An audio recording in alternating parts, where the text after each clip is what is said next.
Bonjour bien-aimés, nous sommes à la troisième prédication aujourd'hui. Notre message, et je le faisais passer en Kinyarwanda, ça disait Urumushinga w'Imana, tu es un projet de Dieu, mais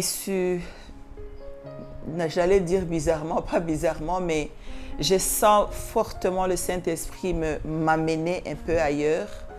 Je vais vous parler d'autres choses qui n'ont rien à voir avec notre thème aujourd'hui. C'est pourquoi je veux vous parler en français. Notre série d'enseignements, je l'ai fait d'habitude en Kinyarwanda, mais là, je sens que je veux m'exprimer en français. Bien aimé, pendant un certain temps, je réfléchissais, je pensais sur moi-même, je pensais sur ma vie.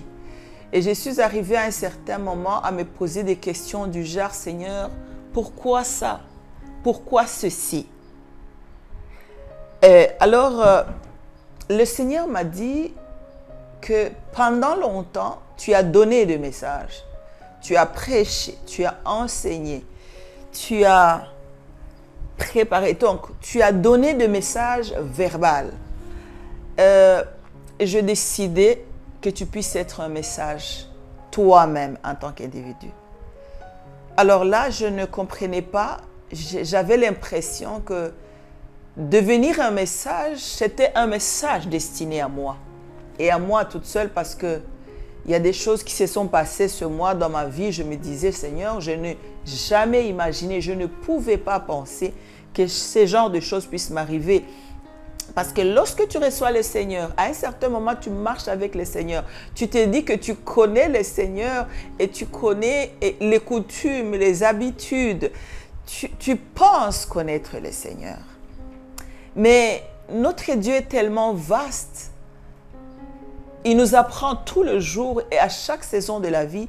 Et tout ce qui se passe dans ta vie est un enseignement. Et on est prêt à apprendre tous les jours. Voilà que je pensais que moi, j'étais un message. Alors subitement, l'image de la servante de Dieu, Blanche Tunasi, m'est apparue. Et c'est là que je me suis dit, mais Seigneur, moi j'ai été à un certain moment comme un matériel didactique d'enseignement de toutes les prédications que j'ai données depuis 2004. J'ai prêché toujours les enseignements ou les paroles que le Seigneur m'avait parlé à moi d'abord. Et je partageais aux autres ce que le Seigneur m'avait appris moi d'abord.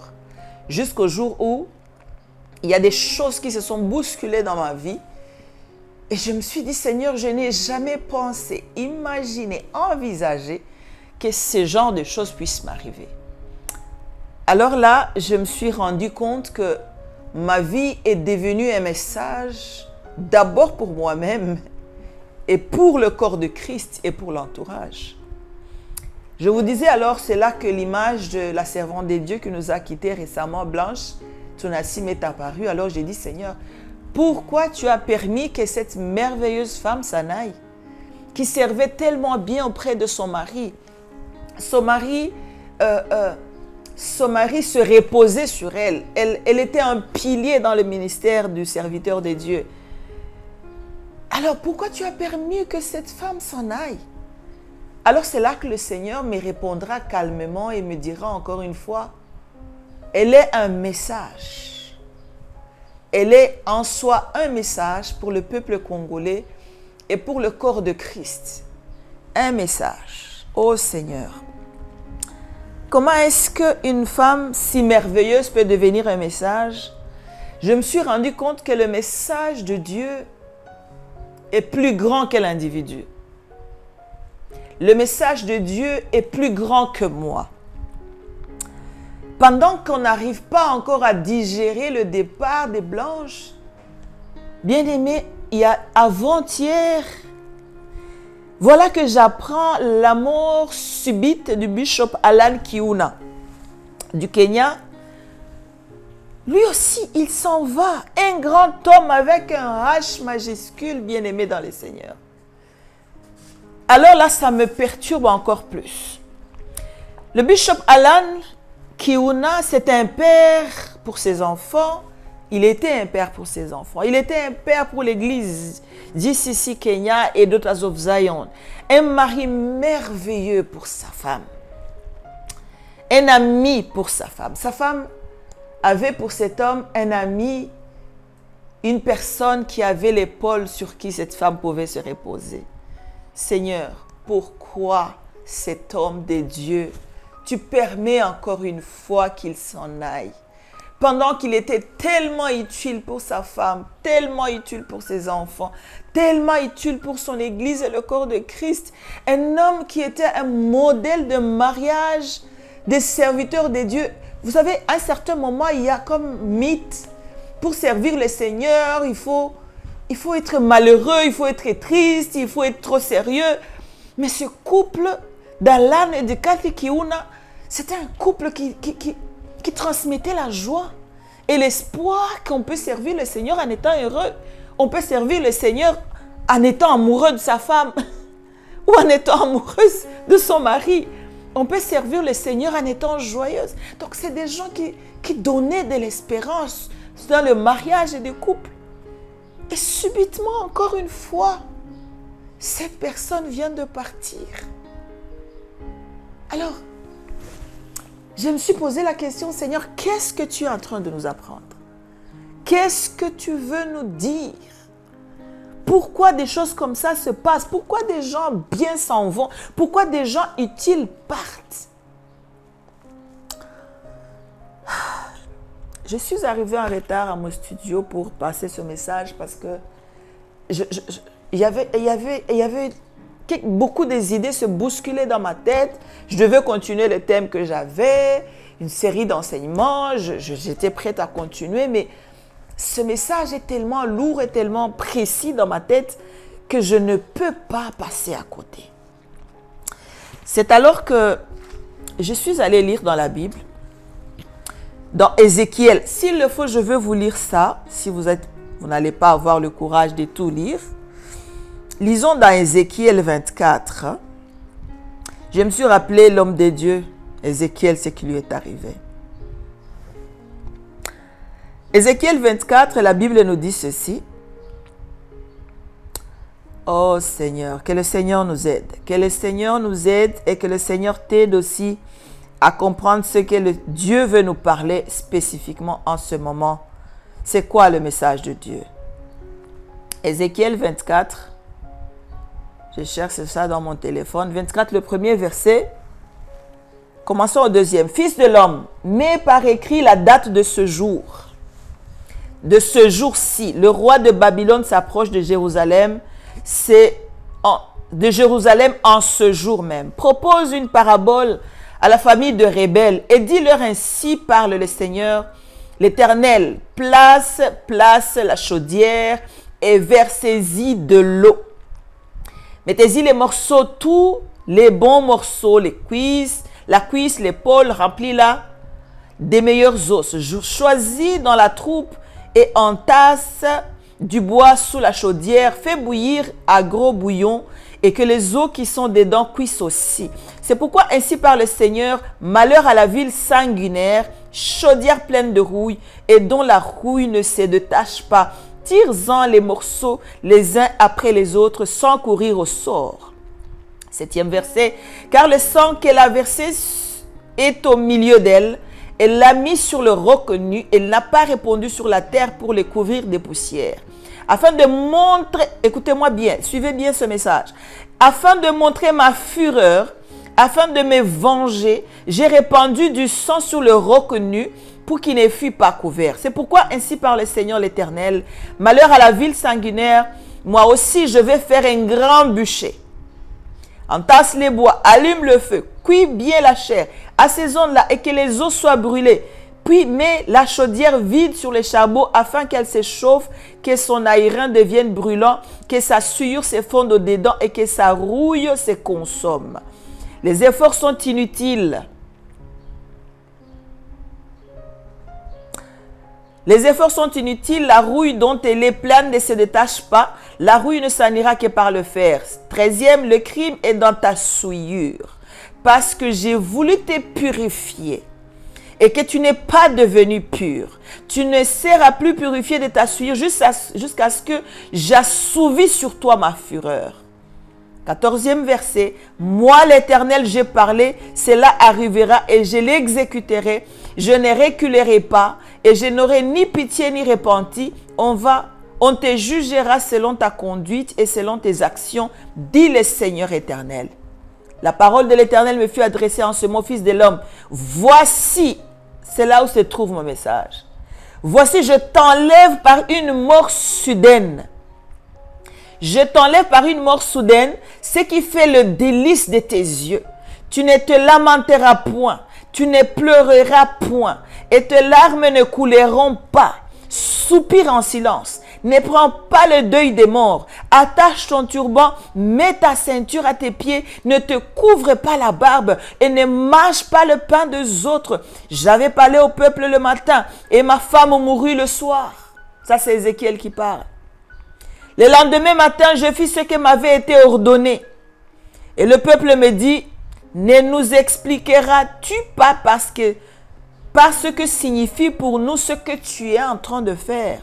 Il leur répondit, la parole de l'Éternel m'a été adressée en ces mots. Dis à la maison d'Israël, ainsi parle le Seigneur éternel. Voici, je vais profaner mon sanctuaire. L'orgueil de ta force te délice de vos yeux, l'objet de votre amour, et vos fils et vos filles que vous avez laissés tomberont par l'épée. Vous ferez alors comme j'ai fait. Vous ne vous couvrirez pas la barbe. Vous ne mangerez pas le pain des autres.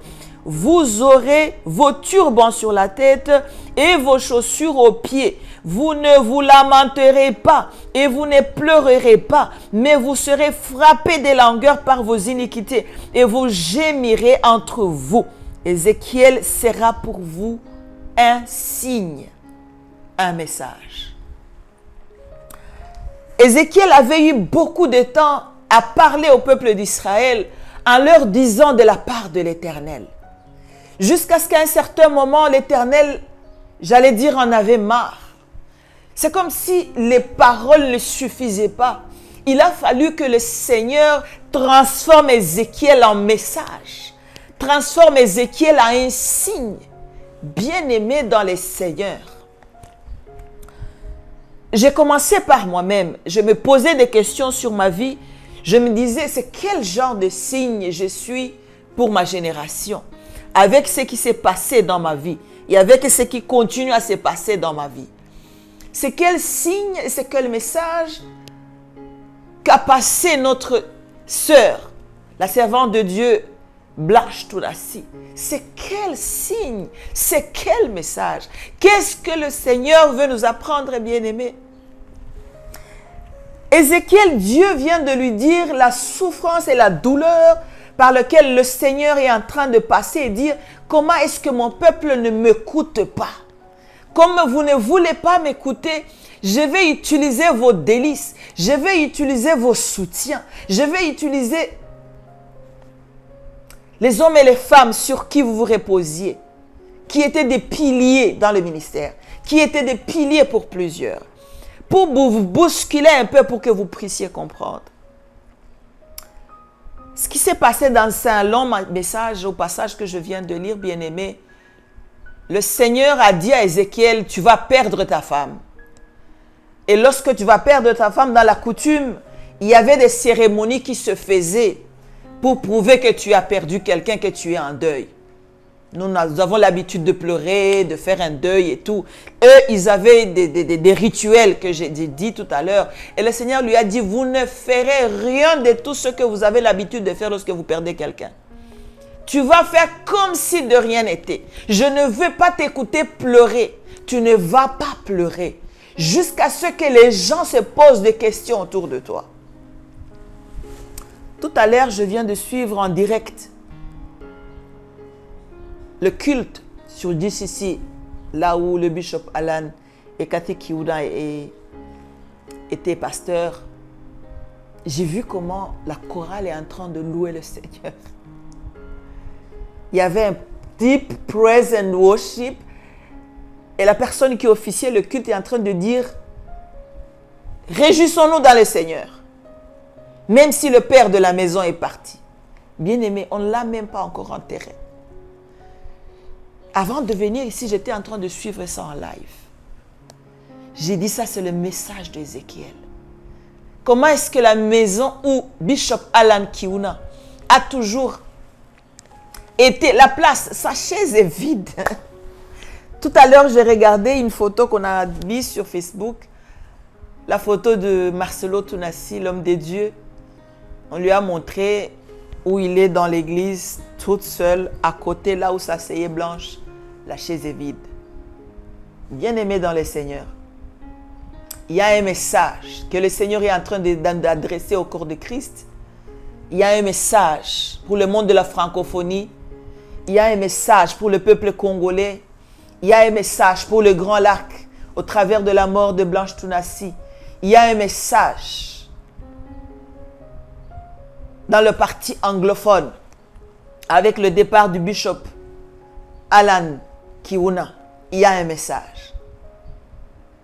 Il y a un message avec les épîtres que je viens de vous lire là avec Ézéchiel, qui vient de perdre sa femme. Et le Seigneur lui interdit strictement de ne pas pleurer jusqu'à ce que son entourage lui pose des questions. Il leur dira, le Seigneur m'a dit de faire ceci. Et vous allez faire aussi la même chose. Peut-être qu'à un certain moment, le mot ne passe pas. Je pense que le Seigneur s'est dit, on a tellement parlé, on a tellement prêché, on a tellement prophétisé, jusqu'à ce qu'aujourd'hui, le royaume de Dieu, tout est confus. Tout est confus. Les gens ne savent plus qui suivre. Ceux qui ressemblent aux hommes de Dieu sont aussi des sorciers. Les sorciers aussi ressemblent aux hommes de Dieu. D'ailleurs, il y a les gens qui vont chez les sorciers qui vont te dire qu'ils utilisent même la Bible. Tout est confus, bien-aimé. Qu'est-ce que nous allons faire? Je pense qu'il est grand temps. Dieu est en train de nous interpeller. Que nous puissions savoir quoi faire pendant cette période. Quoi faire pendant cette saison. Je me suis rappelé aussi de Osée, le prophète Osée. Osée, le premier chapitre. Nous allons lire aussi là où le Seigneur avait ordonné expressément au prophète de Dieu d'aller épouser une prostituée pour que cette personne devienne un message. Osée au premier chapitre, laisse-moi lire à partir du 2e verset. La première fois que l'Éternel adressa les paroles à Osée, l'Éternel dit à Osée, va, prends une femme prostituée et des enfants de prostitution. Donc c'était une femme, non seulement elle était prostituée, elle avait aussi des enfants de prostitution. Un prophète de Dieu, oint, mis à part, qui fait tout pour garder la sainteté du ministère. Un bon matin, le Seigneur lui dit, tu sais quoi? Tu vas aller épouser une prostituée avec les enfants de la prostitution. Car le pays se prostitue et le pays a abandonné l'Éternel. L'Éternel a tellement parlé, il a tellement envoyé des prophètes, des évangélistes, des pasteurs, tellement qu'on n'écoute pas. L'Éternel est obligé de transformer les hommes et les femmes de Dieu pour des messages. 3e verset. Il alla et il prit Gomère, la prostituée, fille de Diblaïm. Elle conçut et lui enfanta un fils. 4. L'Éternel lui dit, appelle-le du nom de Jisraël, car encore un peu de temps. Suivez-moi, bien-aimés. Encore un peu de temps, et je châtirai la maison de Jéhou pour le sang versé à Jisraël. Je mettrai fin au royaume de la maison d'Israël. En ce jour-là, je briserai l'arc d'Israël dans la vallée de Jisraël. Elle conçut de nouveau, pour la 2e fois, la femme prostituée avec les enfants de la prostitution et enfanta une fille. Et l'Éternel dit à Osée, donnez-lui le nom de Lo-Rushama, car je n'aurai plus pitié de la maison d'Israël. Je ne lui pardonnerai plus. Mais j'aurai pitié de la maison de Juda. Je le sauverai par l'Éternel leur Dieu, et je ne le sauverai ni par l'arc, ni par l'épée, ni par les combats, ni par les chevaux, ni par les cavaliers. Elle sèvera Lo-Rushama, puis elle conçut, et enfantant un fils. Et l'Éternel dit, donnez-lui le nom de Lo, amis, car vous n'êtes pas mon peuple et je ne suis pas votre Dieu. Bien-aimés dans les Seigneurs, qu'est-ce que je suis en train de dire aujourd'hui? Je pense que le Seigneur est fatigué d'envoyer des messagers, des gens qui parlent. Il est fatigué d'utiliser les mots. Maintenant, il arrive à un point, il commence à transformer les hommes et les femmes pour des messages. Bien-aimés dans les Seigneurs, en tendant vers la fin, je vais vous dire ceci. Parce que j'étais en train de penser, le Seigneur m'a mis à cœur de te dire ceci. Ça se peut que tu deviennes un message pour toi-même. Ça se pourrait que tu deviennes un message pour le corps de Christ. Ça se pourrait que tu deviennes un message pour toutes les personnes intelligentes qui voudront apprendre de ta vie. Je suis devenu un message pour moi-même, un message pour le corps de Christ. Et qui le voudront, apprendront par mon parcours, par le parcours de Blanche Tounassi et de Marcelo, par le parcours de Bishop Alan Kiuna et de Cathy Kiuna. Que le Seigneur te bénisse.